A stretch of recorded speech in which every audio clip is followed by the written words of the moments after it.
গোষ্ঠী মরে বাতে সিরিয়াংটি আতে হেমন হয়েছে আমার দশা। জীবনে নাগরদোলা তুড়ি নাই, ব্যাটারি রিক্সা তো যদি উঠছি বেটা করে কইছে আস্তে চালাইবেন নাইলে যাইতাম না। আমারে লয়ে গেছে পেলেন্দা। আলা বুঝো মজা। সিএনজি তুটলে আমার বমি আয় পরে গেছি পেলেন মারাইতো।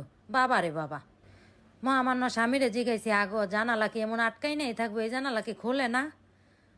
বেড়ায় আমারে কয় হ পিঙ্কি তোমার লেগা খুলবো খারো। আলা না হইছে কাম, আমি এটার ভিতরে কেমনে থাকমু? ও মা গো, উপরে উঠতে সময় এটা কেমন গো লাগে। আলা তো মাথা ঘুরাইতেছে, কি করমু? বমি আয়া পরে নাকি শর্মে বাসি না আল্লাহ জানে, প্লেনের ভিতরে বমি করলে মাইসে কি কইব। মাথা ঘুরাইতেছে, সবার শেষে নামছি। প্লেনের সব মানুষ নাইমা গেছে গা, এয়ারপোর্টের তো বার হয়ে গেছে গা। আমার জামাই তো আমার লেগা বয়ে রয়েছে, আমি তো অসুস্থ হয়ে গেছি। আলা বুঝো, এমন বেতাসিরা বউ লইয়া এক দেশ ঘুরনের কত মজা।